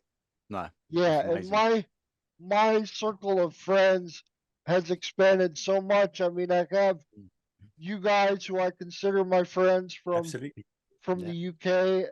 I have several Australian friends that are friends from Australia. In fact, one of them just sent me a vinyl copy of Artificial Age, which is very hard to find. I saw that picture. Wow, yes, I did. Yeah, lovely. Yeah. Very, very hard to find here in the States at a reasonable price. And they found a copy at a record fair and said, "Oh, I'm sending this to Chris." So I'm very humbled and very blessed to know people from all over the world that, like Nightchild says, we would have never known. And even you guys in the same, you know, in the same country, the UK, would have never met if it weren't for Prince. So it's, I mean, there's people now we're friends with who I've been to a concert, I've been 12 foot away from them, didn't know them. Didn't know them at the time. Yeah. But now you know each other because of the internet, because of when I was a Prince fan, it was a very individual experience. You listened to the music on your own when I was a teenager. There was no internet. You listened to it on your Walkman. You had your own and the weird thing is you weren't influenced by what other people said very much, because you didn't read. I didn't really read the reviews very much. I didn't kind of like, I listened to the music, and none of my friends were really, you know, occasionally a few of them liked a little bit of Prince, but they weren't really into Prince. And it was that very individual experience. So it's a very different thing, because you'd have an album, you play it for ages, but you wouldn't listen to anybody else's thoughts about it. And you had no one to you had no one to talk to about it. Yeah, that was the thing. No, because no one wanted to know. Yeah, you know, because I don't know. Yeah, because I don't know what it was like in America, but I know here in the UK it was especially like when you were a teenager at school or whatever. A lot of people thought Prince was odd. Thought it was weird the way he dressed, the way he looked. I had somebody come around to my bedroom, and I had a picture of Love Sexy on the wall, the Love Sexy album cover, and they thought that was very odd when I was about 15. Yeah, you used to get a lot of Mickey taking and that kind of stuff, and people, you know, saying stuff if you did mention it and what have you, but you know, that's the way it was. Yeah, I mean, I had a similar experience in Minnesota. You know, I got in through Prince through my sister, who's 13 years older than I am. So she was, you know, really young when he first hit the scene in Minneapolis in 78. So she turned me on to his music, and I was listening to his music, I'm told, even when I was an infant. So, and I became a conscious fan, I would say, around the age of 3. So, but yeah, I did a lot of listening by myself on my own, you know, in my, you know, either vinyl LPs or cassettes. Cassettes were big when I was growing up, so I had almost everything on cassette. Same here. So I would listen to the cassettes by myself in my room and have literally nobody to talk to, because at that point my sister was away, you know, to university. So, so yeah, I didn't read, you know, since there was no internet, I didn't read, you know, reviews or articles or anything like that. So I had nobody else's opinion to, you know, inform or influence my own. And my friend Dreamy Pop, she's the same way with every Prince release. She disconnects from the internet for a few days and just, you know, goes into herself and, you know, and digests the album and, you know, takes time for herself to really formulate her opinions and her feelings, and before she even thinks of going online and seeing what others have to say. So it's a good idea, because like I say, you don't have, when you first used to get an album, you would play it and you would, I remember when I got Emancipation, and just trying to take all that in, but to have it your own journey. And you know, I would play cassettes as a kid, even when they were single cassettes and they had 2 tracks on them, and over and over again. And I would just love it. I would have that experience, and it was like, you know, what I liked. It's just that it was very personal, and I didn't know there was a world of, I mean, obviously I knew there must be Prince fans, but I didn't really know any. So there's this whole world of people out there who I didn't really know until obviously the internet came about, and it's a very different thing. But I think it's a really good point about, you know, enjoying it in your own way, because that's what it is. You know, it's you, your headphones, listening to it. It's just we can be too kind of, I don't know the word is, sometimes too influenced by, you know, people say this is good, this, and everybody I've met about Prince, I think is everybody I've met, I say this in a good way, almost agrees about nothing, in the sense of we all have different ideas, we all have different albums we like, we all have songs which are our song, which we think are beautiful. And I think the fact that every Prince fan I've met has got a different, you know, appreciation of different eras and different times. And but for me, the joy is every album brings me something. Every album brings me, you know, joy. Yeah, most definitely. Yeah, it's an amazing experience, isn't it? I mean, as you say, I can remember actually used to get magazines at the fanzines. That was the closest you could get to contacting or being Oh, in contact like with Controversy magazine. controversy. Yeah, yeah. Mm. And the I remember the fan club, the UK fan club was in Croydon, which wasn't far from where I lived. And I used to always go to Croydon. It was like a local town and a shopping place. Wander around, wonder where is this place? So look for anyone who might be wearing a Prince t-shirt or anything. Well, the Wow. UK fan, head office of the fan club is here. I think for me that was the moment when I realised there's another world. I mean, I went to the local town hall and they had a record fair, and they had all these. I'd just got into Prince. I didn't know really much about him, and they had all these, which were bootlegs, but I didn't know they were bootlegs. I just thought they was just Prince stuff. I didn't understand, so I bought. I could only afford one. They were like £20 each, which was quite a lot in those days. And I bought one, the jewel box, which ironically had Glam Slam 91 on it. And I to get that and to say, what are all these tracks? I haven't heard about these tracks. What's this? And that was that moment when I thought, this is whole other world of unreleased stuff that I naively as a teenager thought, you had the album, pretty much what you had was, on there. Maybe you had one or two different, maybe, but then I saw these kind of his 3 CDs of Prince stuff you've never heard before. And I was like, oh wow, it was like a whole new world, Yeah. Yeah. But I still haven't listened to all of the unreleased stuff. I'm sure I never at this rate. Neither have I. I've got hard drives and hard drives and hard drives. Yep. Yeah. Unopened files, stuff have been sent. Like, oh my god. I'd say I need a year off, but I probably need more than a year. So yeah, it's overwhelming sometimes. So, it's incredible. I mean, how he did it. I mean, we're just talking about listening to it. He actually did it. yeah. Yeah. Amazing. Wow, Amazing. Absolutely. Wow. So you've met Maite, Shelby. I mean, I tell you.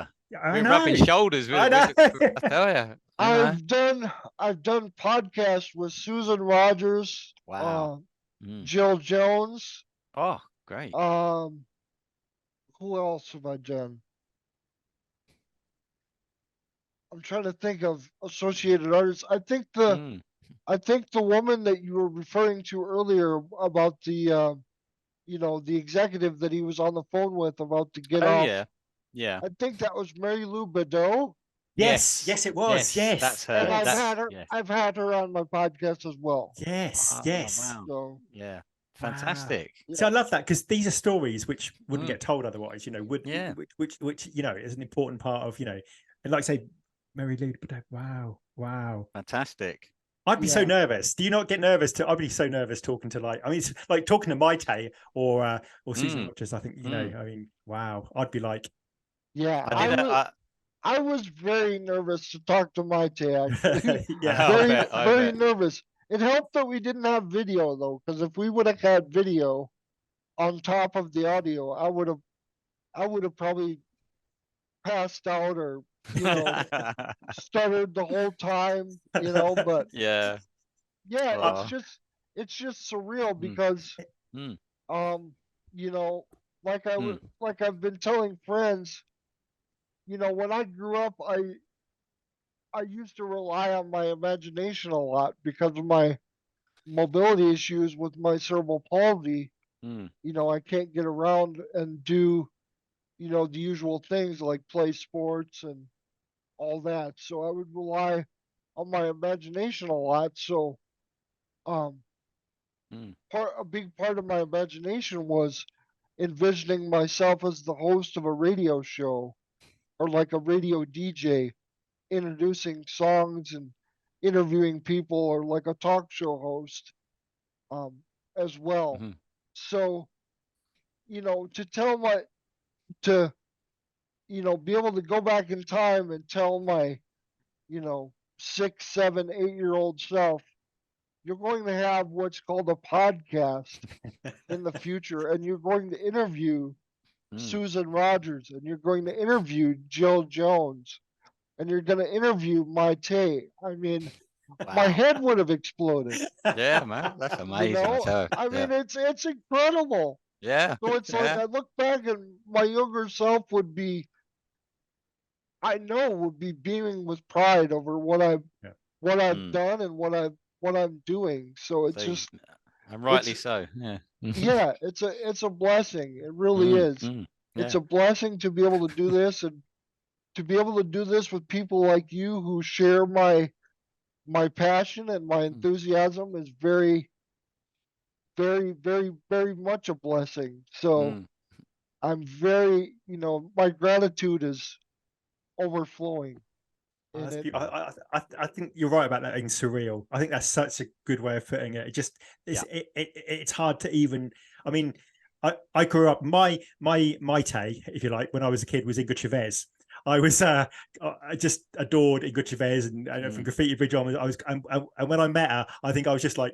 I just could almost like just blurted out nonsense because I just couldn't believe she was actually there. And you almost think these people are kind of like almost, I don't mean not real, but almost sort of, it's hard to even comprehend them as just average people doing average Yeah. things. Almost like They not said human, they said like they're like supernatural. like watching, if you watch Prince make a cup of tea or something, you wouldn't, it would seem strange, but I mean sure, obviously he did, Yeah. but I imagine, but it's just this, it's amazing. And to have that, and that's the thing about the internet, I will always say.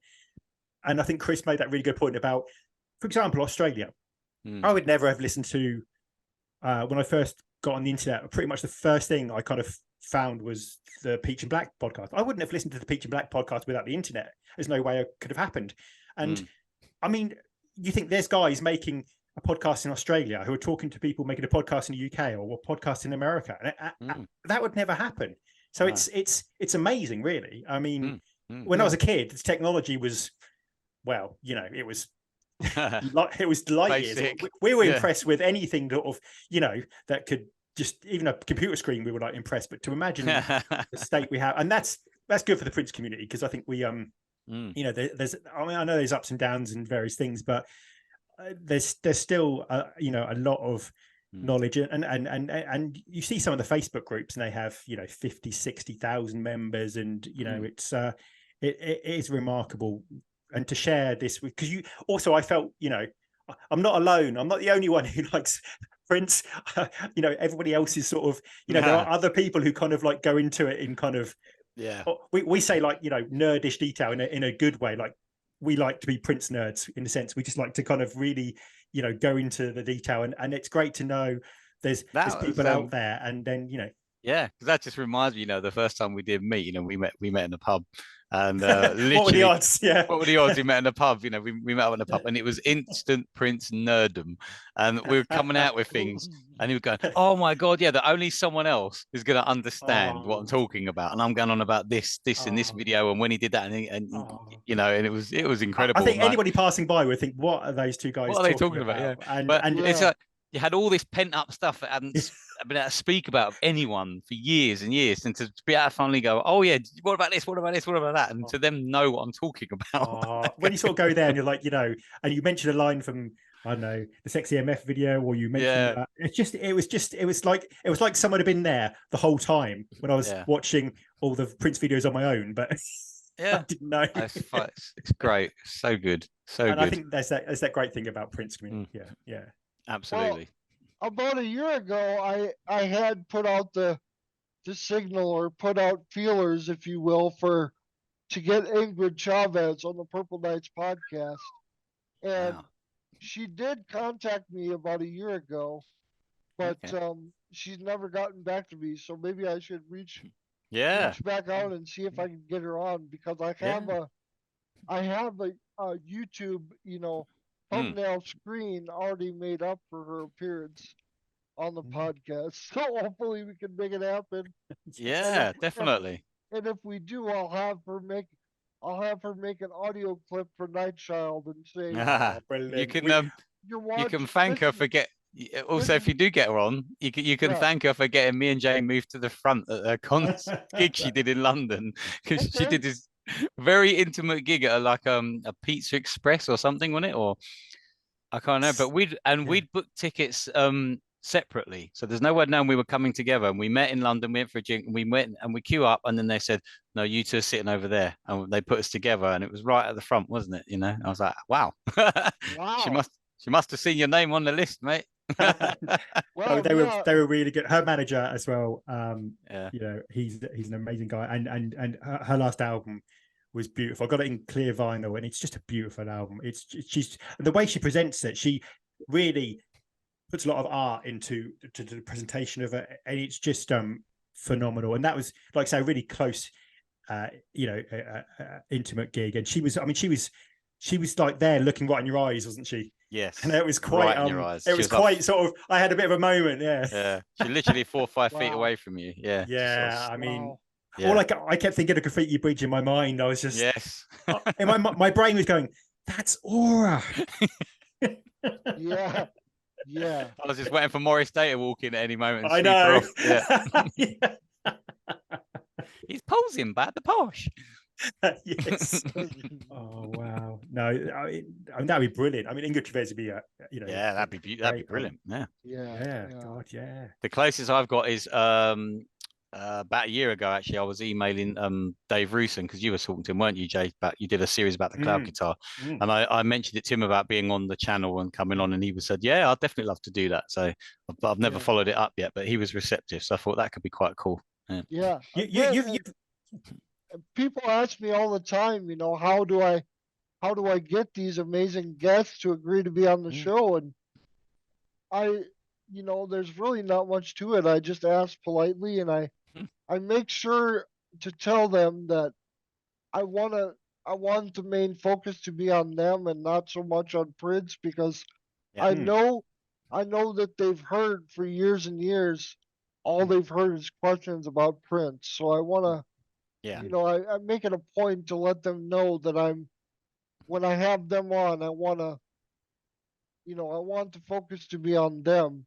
Of course, you know, Prince can be brought up in the natural course of conversation, but you know, I'm not the type of person to go, okay, tell me all about Prince. That's all I Yeah. care about, you know. Yeah. Yeah. I'm not going to be Absolutely, like yeah. that. So that approach helps, and then just the networking aspect of social media, it's just great because you can reach out to people now and you know, just ask them, hey, would you be interested in going on my podcast? And you know, Yeah. 9 times out of 10 when I've asked, they've said yes, and I've been like, wow, you know, okay, Yeah. that worked. Yeah. You know, so it's just, you know, Although I sort heard of Jay was really difficult, and you had to pay him a lot of money. yeah, I mean, yeah, yeah. Well, that's This normal, video right? is this video is sponsored.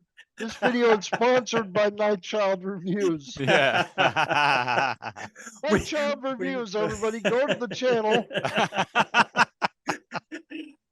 We have been so lucky. I mean, This is his bumper right here. we Yeah. had that with Ida, and Ida Nelson was so She's brilliant. welcoming. She's just the friendliest person, and she just spent so much time with us, and so much you know, the show, the after show, the next morning, and with journalists. She was just so down to earth and so incredibly, you know, I can't wait till she comes back to the UK. And just it's amazing how like say how open and giving you know, a lot of people are, and just like you say, you can reach out to them, and which is, I can't even get my head around that. I mean, we went to the NPG gig I don't know how many years ago it was now, 2 or 3 years, 4 years, I'm not sure, and it was a small gig. The first gig was in a sort of blues club, and Yes. it was mad because Ant said to me before, you know, when he saw Diamonds and Pearls tour, there'll be security and, like I say, big guys in the way. There's Tony M. There's, you know, they get sort of held out, Sonny T. And we were watching them behind the curtain getting dressed. Like, that sounds a bit next weird, to the toilets. but they were next to the toilets.